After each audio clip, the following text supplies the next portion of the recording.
आलम भाई वो मुझसे झूठ नहीं बोलता है, और अगर वो कुछ कह ही रहा है तो सच ही कह रहा होगा ना। देखें, आप उसको एक और मौका दें, वो अगली बार ख्याल रखेगा। देखिए, मैं उसकी पूरी गारंटी लेती हूँ, और अगर कोई भी नुकसान होगा तो वो भरने के लिए तैयार है उसको। देखो बेबी, बात पैसों की नहीं, बात ट्रस्ट की। Money doesn't matter, but trust does. हो सकता है ना कि जुनैद ने उसे वाकई यूज किया हो। आखिर उसे ही तो पता था कि सारी अकाउंट्स की चीजें कैसे होती हैं। तालिब को तो कुछ पता ही नहीं था। जुनैद मेरा बहुत पुराना वाक़िया है, और आज से पहले कभी भी उसने किसी शिकायत का मौका नहीं दिया, तो ऐसा कैसे हो सकता है कि किसी को इतना भी ट्रस्ट नहीं करना चाहिए कि उनके खिलाफ कुछ ना सुन पाए। एग्जैक्टली। और यही बात मैं तुम्हें भी समझाना चाहता हूँ बेबी, कि किसी पे इतना ट्रस्ट नहीं करना चाहिए कि उसके खिलाफ कोई बात सुनना भी गवारा ना करे। What do you mean? ये तुम अपने आप से पूछो कि what I mean by this.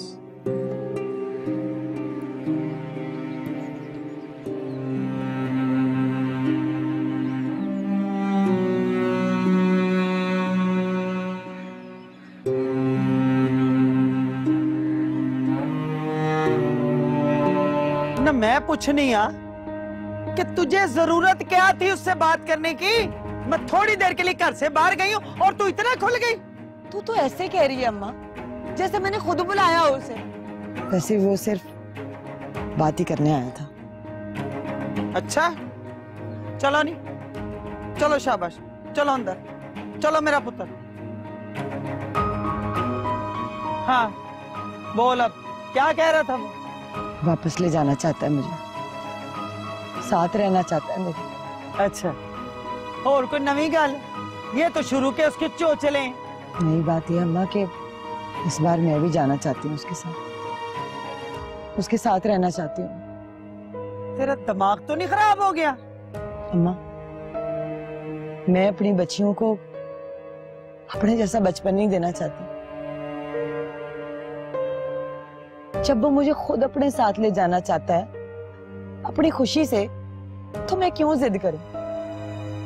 कल ये ना हो कि मेरी जिद की वजह से मेरी बच्चियां मुझे इल्जाम दें कि मैंने ही उनके बाप के साथ निभाने की कोशिश नहीं की। एडी तू खसम की सकी, गौर से सुन। वो अपनी दूजी बुड्ढी को नहीं छोड़ने लगा, समझी है? वो इसलिए कि वो उसके बच्चे की माँ है, पुत्र जमे है उसने। छोड़ने की बात कौन कर रहा है माँ? छोड़ने की बात नहीं कर रहे तो क्या सौकड़ के साथ रहेगी? इसका मतलब है तू बिल्कुल ही चली हो गई, खत्म अक्ल। सौकन के साथ क्यों रहूंगी अम्मा?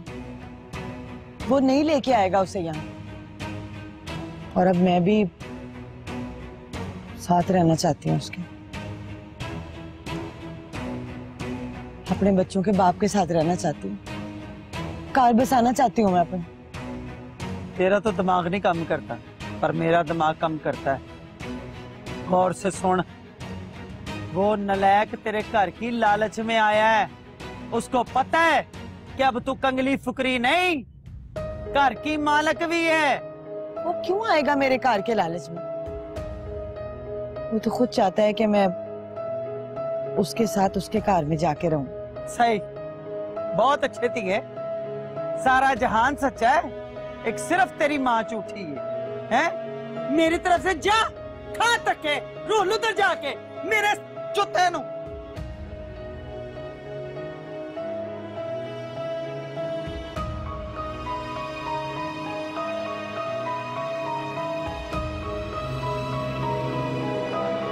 अब्बा, मैंने तालिब को एक और मौका देने का फैसला किया, बेबी की वजह से। वो उसे बेनिफिट ऑफ डाउट देना चाहती है। मैं तो अभी भी मुतमईन नहीं हूं। मैंने जुनैद को अपने पास यहाँ अमेरिका बुला लिया है, मेरे ऑफिस में। वो अब ऑस्ट्रेलिया में काम नहीं करेगा। तो क्या तुम्हें जुनैद पे शक नहीं है? अब्बा, जिस तरह मुझे तालिब पर पूरी तरह यकीन नहीं है, उसी तरह जुनैद पर पूरी तरह शक भी नहीं है। और अगर मैं तालिब को एक मौका दे रहा हूं तो जुनैद का पूरा हक बनता है उसकी पास परफॉर्मेंस देखते हुए कि उसे भी एक मौका जरूर दिया जाए।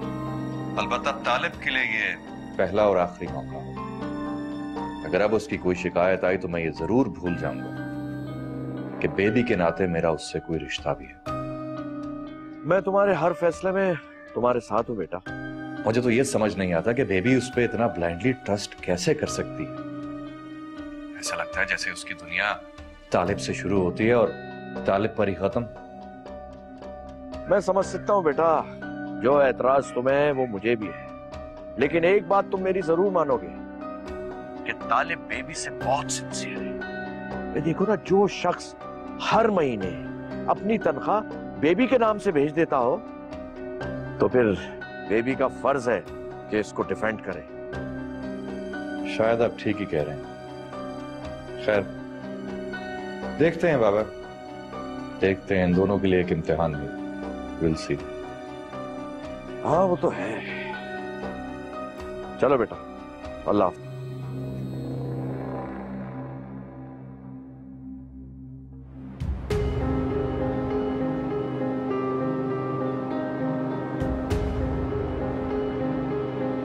कैसी है तू? अब बच्चियां कैसी? मैं तो बिल्कुल ठीक हूँ तालिब। तेरे टेलीफोन का इंतजार कर रही थी, बड़ी जरूरी बात करनी है तेरे से। अच्छा बोलो, खैरियत है? पैसे चाहिए? पैसे की बात नहीं है तालिब, मैं चाहती हूँ कि तू अम्मा को समझाए कि मुझे जाने दे अहमद के साथ। ये एकदम से अहमद के पास जाने का शौक कैसे चढ़ गया? तू तो पहले कह रही थी कि मैं जाऊंगी नहीं, और अब अचानक से? मगर अब मैं जाना चाहती हूँ तालिब, उसके साथ रहना चाहती हूँ। अब मैं मजीद अपनी बच्चियों को उनके बाप से दूर नहीं रखना चाहती। क्या कह के समझाऊं उन्हें कि मैं अपनी जिद की खातिर अपना कार बर्बाद करना चाहती हूँ, उनके सर से उनके बाप का साया छीनना चाहती हूँ। समझने की कोशिश करता है, मैं बीवी से पहले एक माँ हूँ, मुझे माँ बन के सोचना। ठीक है, मैं अम्मा से बात करता हूँ, लेकिन महविश फिर सोच रहे, तेरी जिंदगी का मामला है, ये ना हो कि बाद में तुझे पछताना पड़े। पछता तो मैं अब भी रही हूँ, मुझे ये बहुत पहले सोचना चाहिए था। औरत का जो कार होता है ना, उसके कार वाले के साथ ही बसता हुआ अच्छा लगता है। मैं कार में रहना नहीं चाहती, अपना कार बसाना चाहती हूँ। चल ठीक है, जैसे तेरी खुशी। तेरी खुशी में तेरा भाई खुश है। अम्मा से बात करवा, कहाँ है वो? ठीक है, तू बात जरूर करना। तू एक मिनट ठहर, मैं तेरी बात कराती हूँ अम्मा से। एक मिनट ठहर। उसे ये चांस बेबी की वजह से मिला है, वरना आलम इतनी आसानी से ये मामला खत्म करने वाला नहीं था। मुझे तो बहुत टेंशन हो रही है। वैसे ऐसा लगता तो नहीं था वो। तायरा बेगम, किसकी शक्ल पर लिखा होता है कि मैं ऐसा हूं? हर शख्स अपना वही रुख दिखाता है जो वो दिखाना चाहता है।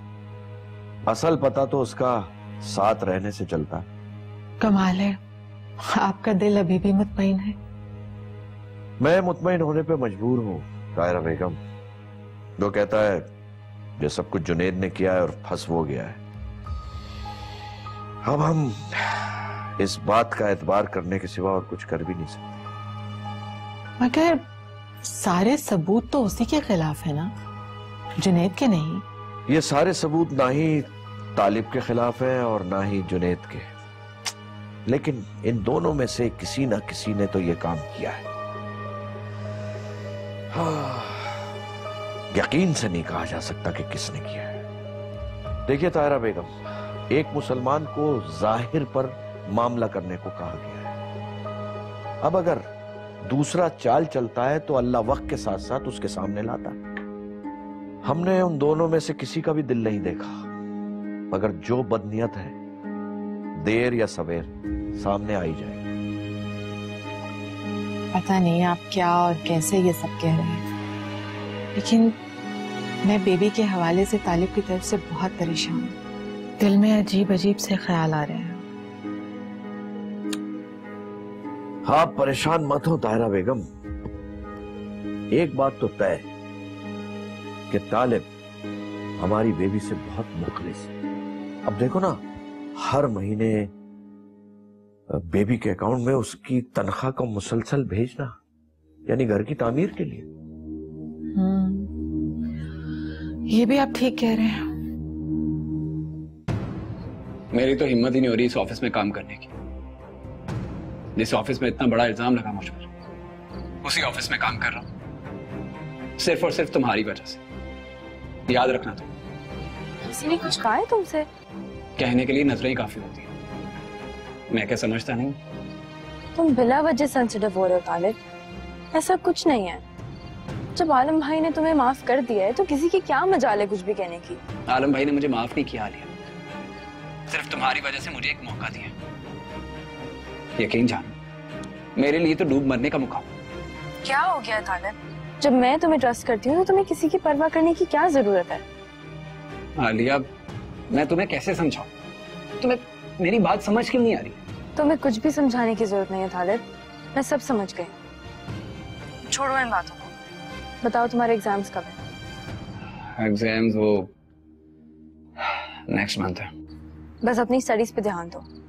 तुम वहां पढ़ने गए हो, बिना वजह की चीजों के ऊपर क्यों टेंशन ले रहे हो? अगर तुमसे जॉब हैंडल नहीं हो रही है तो कोई बात नहीं, छोड़ दो। मैं तुम्हें एक हैंडसम अमाउंट ट्रांसफर कर दूंगी। यार आलिया प्लीज, मुझे किसी का एहसान नहीं चाहिए, मैं खुद कमा सकता हूँ। मैं किसी में नहीं आती हूँ ताले, तुम्हें क्या हो गया है? मुझ में और बाकी लोगों में फर्क है। जानता हूँ मैं, तुम किसी में नहीं आती, लेकिन तुम मेरी जिम्मेदारी बनने जा रही हो, ना कि मैं तुम्हारी जिम्मेदारी। मैं जो कुछ भी करूंगा खुद करूंगा, अपने बलबूते। ओके, तुम वही करो जो तुम्हें ठीक लगता है। मैं हर हालत में तुम्हारे साथ हूँ। तुम्हें साथ ही होना चाहिए। Mind it. खुदा हाफिज। खुदा हाफिज।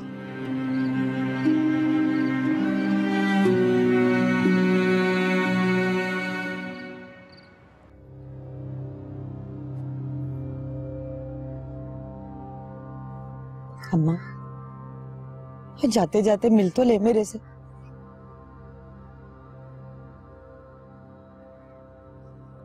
महविश के सर पे हाथ रख खुशी खुशी रुखसत करो उसे। क्या मुंह बना रखा है? पाजी, ये अपनी खुशी से जा रही, मैं नहीं इसे भेज रही।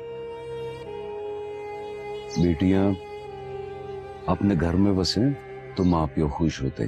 हाँ, तो बसे अपने घर में, मैंने कौन सा मना किया? अच्छा चल बस कर। जाने वालों को इस तरह रुखसत नहीं करते कि अगला सफर मुश्किल कटे। चल उठ उठ, मैं कह रहा हूं, उठ जा। शाबाश।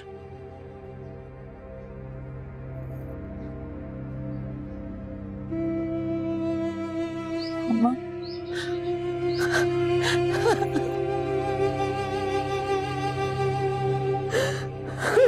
चुप कर। माँ के पास भी रह के रोती और जाते हुए कमली। जा, खुश रह।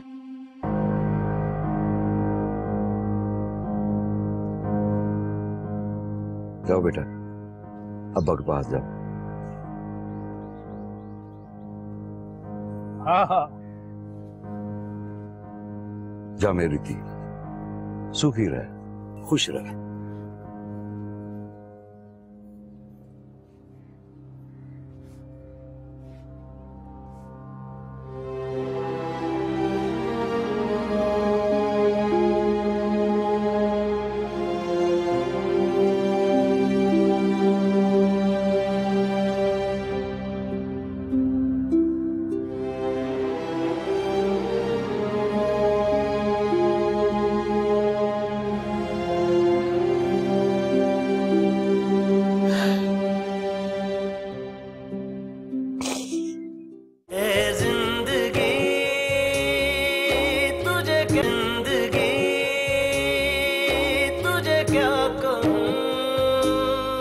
बाजी, एक बात कहूँ?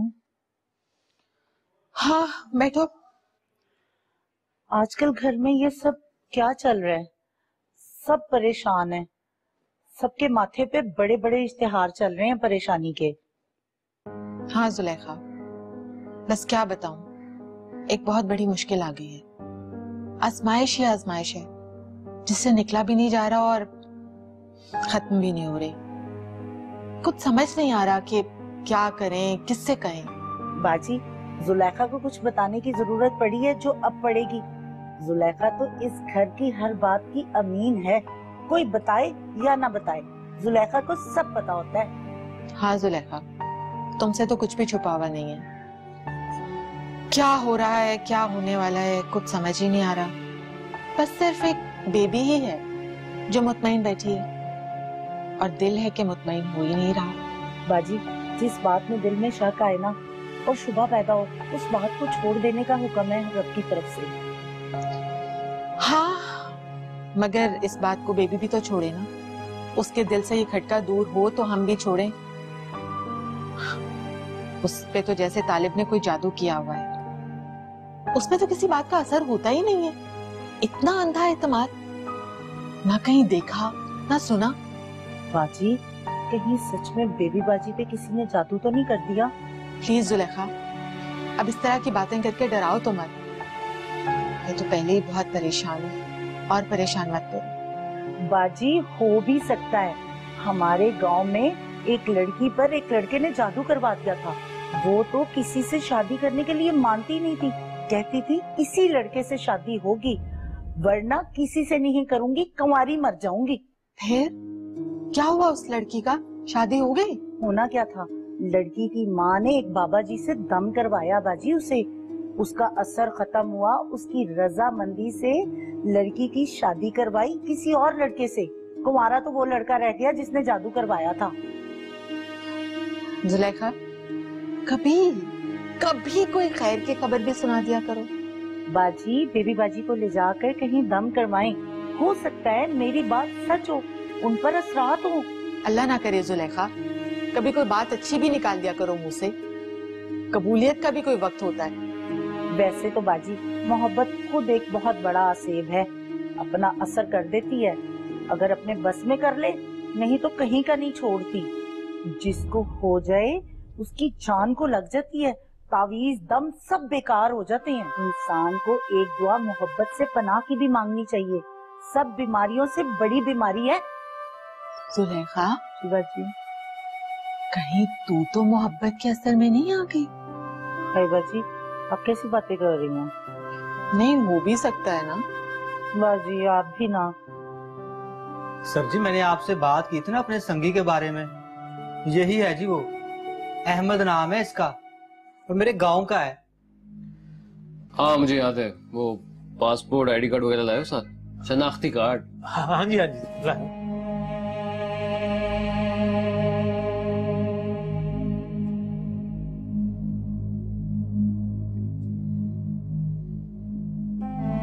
जगह तो कुछ जानी पहचानी लग रही। इस जगह का नाम तो कुछ सुना हुआ लगता है।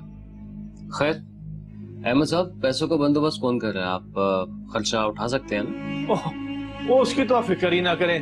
मेरा साला होता है बाहर ऑस्ट्रेलिया, वही इंतजाम करेगा मुझे बाहर भेजने का। बस साहब मुझे जल्द अज जल्द यहाँ से भिजवाने का इंतजाम करें, मैं बाकी आपकी बात करवा दूंगा उससे। ठीक है, आप उसका नंबर मुझे भेज दें और रकम हम एडवांस में लेते हैं। तो जब पैसे जमा करा दिए समझिएगा आपका काम हो गया। नंबर तो मुझे याद नहीं है, मैं अपनी घर वाली से ना तालब का नंबर लेके आपको भेज दूंगा।